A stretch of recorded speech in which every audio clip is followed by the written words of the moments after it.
Number 30. Heinrich Himmler, chief of the SS, assistant chief of the Gestapo, and one of the architects of the Holocaust. He and Hitler had a falling out in the dog days of World War II after he tried to go behind the Führer's back to broker a peace deal, and Hitler ordered his arrest. Himmler slipped away from his former inner circle by disguising himself as a soldier. For a brief moment, it seemed like the architect of so much terror might vanish into the chaos of the collapsing Reich. After more than a week on the run, Himmler was captured by a patrol of former Soviet POWs on May 21, 1945. He was then handed over to the British. But Himmler decided to settle his own trial out of court with a concealed cyanide pill the next day, causing a quick but thankfully painful death. But that's nothing compared to some of the gruesome fates that awaited the top brass of the Nazi death machine. I'm Josh, and this is how every major Nazi leader died. Number 29.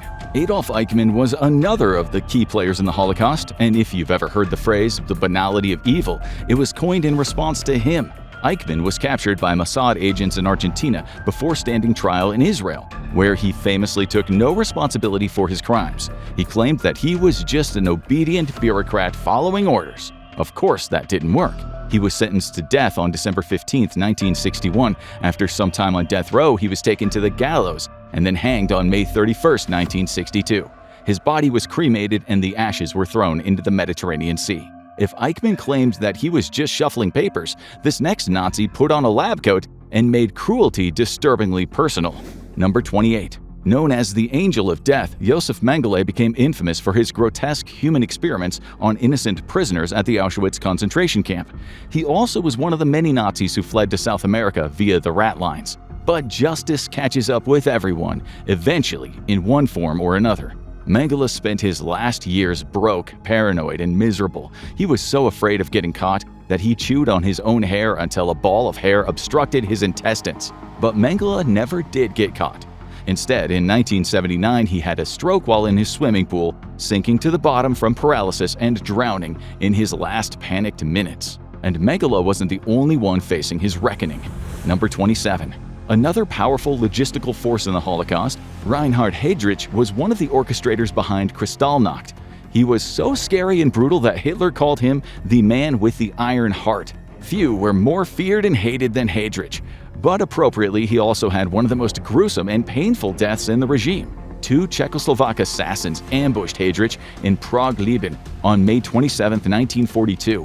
After an attempt to gun the Nazi down failed, they threw a converted anti-tank mine at Heydrich's car. The resulting explosion peppered his body with shrapnel. He suffered through a week of excruciating treatment as an infection took hold. Just as it seemed he might recover, Heydrich went into shock, slipped into a coma, and died on June 4th.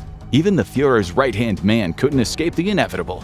Number 26. Much like Himmler, Rudolf Hess was one of Hitler's closest allies, until he decided to betray him. Hess was by Hitler's side during the 1923 Beer Hall Putsch, helped him dictate Mein Kampf in prison, and acted as a deputy Führer until 1941. That is when he made the completely bizarre decision to fly to Scotland to try to negotiate for peace. Arrested for being an enemy of peace and disowned by Hitler as a traitor, Hess would spend the next 46 years in prison, before meeting the Reaper in 1987, age 93. He decided to make a fashionable new necktie out of an extension cord, and then gravity did the rest for us. Hess was a traitor, but next a master manipulator who nearly rewrote history. Number 25. Albert Speer was a monster with incredible PR. He was an accomplished architect, Reich Minister of Armaments and War Production, and a close friend of Adolf Hitler. He managed to avoid a death sentence at the Nuremberg trials by convincing the public that he was an innocent figure swept up inside the Nazi machine, a statement which has been widely debunked. After getting out of prison in 1966, he made himself a grim international celebrity, giving interviews and writing extensively on the Third Reich from the inside, always painting himself a lot nicer than he was, of course. He went to London in 1981 to participate in a TV interview program where he suffered a stroke and dropped dead on September 1st. And if you thought you'd seen evil, get ready. This next figure takes it to a whole new level. Number 24. Oskar Dirlewanger was called the worst Nazi by some, which is really saying something. He was a psychopath and a sexual sadist of the worst kind. Commander of the Dirlewanger Brigade, a penal unit made purely of violent prisoners, He and his men committed horrific atrocities across Eastern Europe, putting down uprisings and doing unimaginable things to civilians. He was arrested on June 1, 1945, while trying to escape after the war ended, when he ended up in a detention center run by Polish guards. Interestingly, Dirlewanger died of natural causes within a week. Though really, when one of your nicknames is the Butcher of Warsaw and you end up in the hands of Polish guards, getting savagely beaten to death is a pretty natural cause for you to go out. Dirlewanger died violently. This next Nazi would have a slower, lingering death. Number 23. Joachim von Ribbentrop was the sinister foreign minister that kept the Axis powers working together in Europe with his dark diplomacy. He was also one of the major forces pushing for war between America and Imperial Japan following the attack on Pearl Harbor. Even other Nazis didn't like him, largely considering him to be dumb and boring. But he did have an achievement that no other Nazi could claim to have. When Ribbentrop was captured after the war and put to trial on October 16, 1946, he became the first ever Nazi to be put to death by hanging at Nuremberg. The hangman was U.S. Master Sergeant John C. Woods, who didn't actually do a great job. Ribbentrop's hanging was botched, meaning rather than having his neck broken, he was strangled exceedingly slowly, taking a full 14 minutes to die. Justice came painfully for Ribbentrop, but this next monster barely faced it at all. Number 22. Despite the name, there was nothing funky about Walther Funk. As the Reich Minister of Economics, President of the Reichsbank, and State Secretary at the Ministry of Public Enlightenment and Propaganda, he wore a lot of hats, but he sadly never wore the executioner's hood. During the Nuremberg trials, he openly wept when the full extent of his contributions to the Holocaust were being discussed, arousing the sympathies of the jury just enough to get him life in prison instead of the death sentence. In 1957, he was given compassionate leave because his health was failing, but clearly it wasn't failing that badly. He'd survive another 3 years before dying of complications from diabetes on May 31, 1960. Some monsters met their punishment. Others, like this next one, got a quiet life instead. Number 21. A gifted naval admiral and self-proclaimed Hitler fanboy, Karl Dönitz was effectively appointed Hitler's successor after the Führer moved on to that big, flaming pit in the ground. Admittedly, it was because Göring, who is coming up soon, had just royally annoyed Hitler, so the mustachioed menace was in a very anyone-but-Göring mindset. Dönitz tendered Germany's ultimate surrender to the Allies before being convicted of war crimes at Nuremberg, where he insisted he followed the laws of war. He was sentenced to 10 years in prison before being released and retiring to a small village near Hamburg. He died of a heart attack on Christmas Eve 1980 at the age of 89. This next Nazi decided to face justice on his own terms.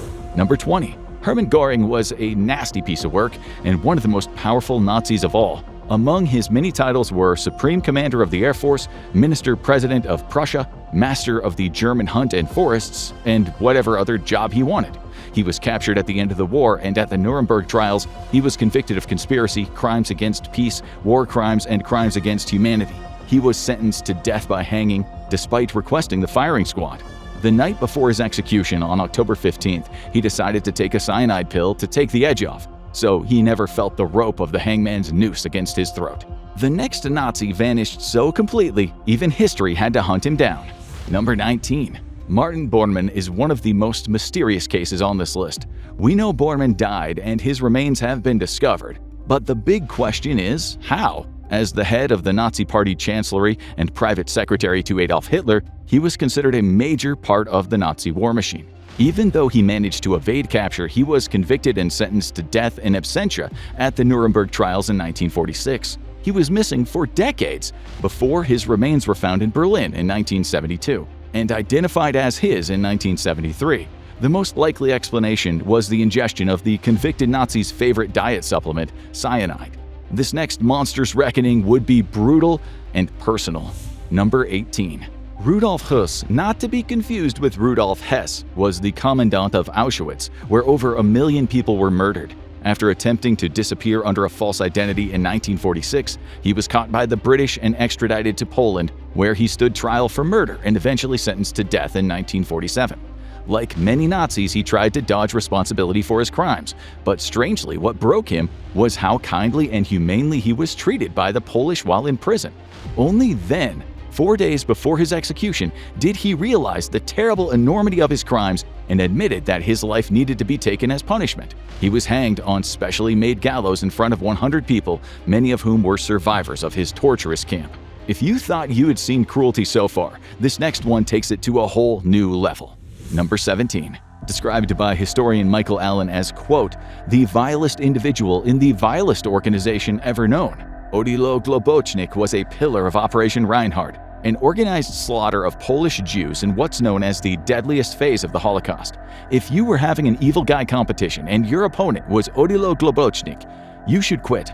He fled when the Nazi regime collapsed, only to be captured by the British cavalry in Austria on May 31, 1945. He knew that given just how severe his crimes were, he didn't have a snowball's chance in hell of getting out of this situation alive. But he did have a cyanide capsule, and he decided that was a better option. In case you were wondering whether Odilo was going to hell, when they tried to bury his body at a local churchyard, the priests told them to bury him outside of the yard. He didn't want that body buried on consecrated ground. Think that was bad? The next orchestrated horrors that will make your skin crawl. Number 16. Paul Blobel was a mobile kill squad commander with 2 grim claims to fame. He orchestrated the Babi Yar massacre in Kiev, the largest single massacre of the Second World War. And he pioneered the so-called gas van, a mobile gas chamber used to execute prisoners. He personally copped to 10,000 murders at trial, worse than likely every American serial killer in history combined. He was convicted for all of this and his attempts to cover up evidence of the Holocaust at the Einsatzgruppen trial of 1947 and 1948. In 1951, he was led with a sullen look on his face to the prison gallows, where he experienced a short drop and a sudden stop. A much kinder and more dignified death than many of his thousands of victims. The horrors keep escalating. The next killer turns atrocity into a terrifying art form. Number 15. One of the most cold-blooded killers in history, with over 100,000 victims, Friedrich Jeckeln carried out coordinated massacres that left Nazi-occupied parts of the Soviet Union in terror. His reign of murder destroyed countless lives, and his methods were chillingly systematic. There were days when he watched 25,000 prisoners killed in a row without experiencing so much as a flicker of emotion. No tears were shed for him when he was captured by the Russians in April 1945 and taken to Latvia for heavy interrogation, which likely means they tortured the living hell out of him. And we can't say that we feel the least bit sorry about it. He was put in a military tribunal on February 3rd, found guilty and hanged in front of a jubilant crowd of 4,000 that same afternoon. Not all monsters got the noose immediately. Number 14. As the commandant of 2 different brutal death camps, Sobibor and Treblinka, ex-cop Franz Stangl has over 1 million human lives on his rap sheet. Before operating concentration camps, he was an SS officer and part of Aktion T4, a Nazi initiative to murder disabled people as part of a wider eugenics program. After the war, he used the rat lines to flee to Brazil, eventually working at Volkswagen do Brasil until his 1967 capture. Not once did he claim any responsibility for his horrific crimes, claiming he was acting in accordance with German law at the time. He was given a life sentence, which clearly took a toll on the already sickly Stangl. His health declined and he died of heart failure 4 years after getting locked up. Justice was swift for this next Reich member. Number 13. Following Heydrich getting blown up, Ernst Kaltenbrunner rose to the fore as one of the most powerful Nazi administrators out there. He acted as the 3rd chief of the Reich Security Main Office, which collectively oversaw dangerous groups like the Gestapo, the Kripo, and the Intelligence Department, the SD. His long record of aiding and abetting war crimes would come back to haunt him on October 1st, 1946, when he was sentenced to death by hanging. He was executed with the first batch of Nazis just 15 days later, being hanged and cremated. His ashes were rumored to be thrown into the river Isar in Munich. The list of dead Nazi leaders is growing, and this next name is about to be added. Number 12. Known as the Beast of Belsen, Josef Kramer was a walking SS nightmare. He was the commandant of both Auschwitz and the Bergen-Belsen concentration camps, where he was personally responsible for the deaths of thousands. There's no such thing as a nice death camp commandant, but Kramer was particularly sadistic.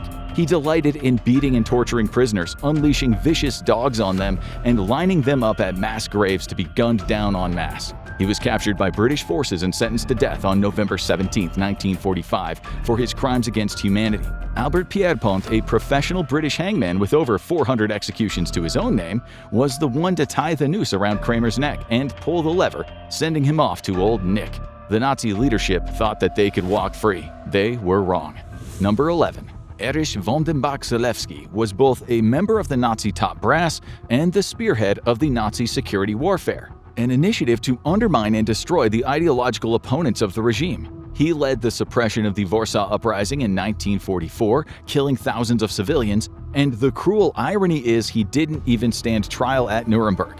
However, that didn't mean that he would escape justice forever. He was arrested and tried in 1961 for his role in the violent Ernst Röhm purge, the Night of the Long Knives. He was then indicted again the next year for the murder of several communists in 1933.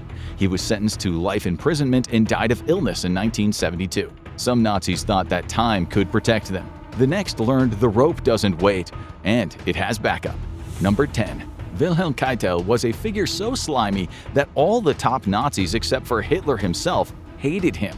And that's only because this military commander had a reputation for being Hitler's #1 fanboy. He ordered a number of brutal war crimes on Hitler's behalf, and as such, when the war ended, there were some heavy consequences waiting for him.